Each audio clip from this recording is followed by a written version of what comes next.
लाडकी बहीण योजनेसाठी राज्य सरकारच्या माध्यमातून 2 दिवसापूर्वी एक जी.आर. काढला आहे आणि त्या जी.आर. मध्ये नवीन नियमाप्रमाणे यामध्ये कोणत्या लाडक्या बहिणी 31 मार्च 2026 पर्यंत ई-केवायसी करायची आहे असा स्पष्ट उल्लेख त्यामध्ये देण्यात आलेला आहे। भरपूर अशा महिला सध्या कमेंट करत आहेत, पुन्हा आम्हाला ई-केवायसी करायची आहे का, कोणत्या महिला ई-केवायसी करायची आहे, या संदर्भातील व्यवस्थित अचूक माहिती आपण या व्हिडिओच्या माध्यमातून समजून घेणार आहोत। कारण ज्या महिलांना हे समजलंच नाहीये अशा महिलांसाठी ही उपयुक्त माहिती आहे। तुम्ही जर लाडकी बहीण योजनेचा लाभ घेत असाल तर नक्की हा व्हिडिओ शेवटपर्यंत पहा।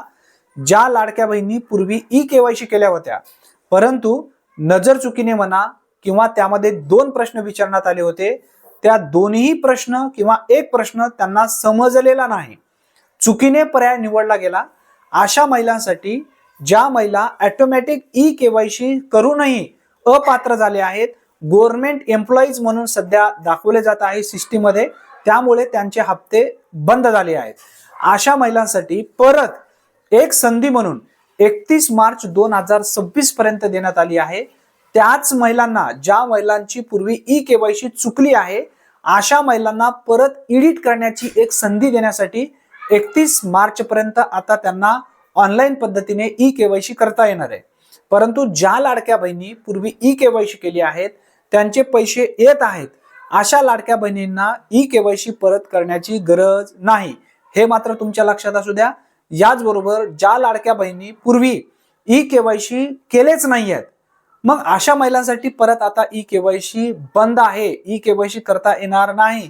ज्या लाडक्या बहिणी ई-केवायसी साठी बाकी आहेत अशा लाडक्या बहिणींना ई-केवायसी करता येणार नाही। यासाठी सुद्धा अपडेट येईल, परंतु जेव्हा अपडेट येईल किंवा जी.आर. येईल किंवा साइट सुरू होईल तेव्हा नक्की आपण आपल्या चॅनलवरती अपडेट घेऊया। ज्या लाडक्या बहिणी पूर्वी ई-केवायसी केली आहेत परंतु ई-केवायसी चुकली आहे अशाच लाडक्या बहिणींना आता परत ई-केवायसी करायची आहे, बाकी कोणालाही ई-केवायसी करायची नाही, हे तुमच्या लक्षात असू द्या। अतिशय महत्त्वपूर्ण ही माहिती असल्यामुळे जास्तीत जास्त महिलांपर्यंत हा व्हिडिओ नक्की शेअर करा, कारण भरपूर अशा महिलांना हे समजत नाहीये, धावपळ करत आहेत, त्यासाठी त्यांच्यापर्यंत ही माहिती नक्की शेअर झाली पाहिजे। चॅनलवरती जर तुम्ही पहिल्यांदाच आला असाल तर चॅनलला सबस्क्राईब करून ठेवा। धन्यवाद। पुन्हा भेटूया नवीन व्हिडिओमध्ये नवीन माहितीसह, तोपर्यंत जय हिंद, जय महाराष्ट्र।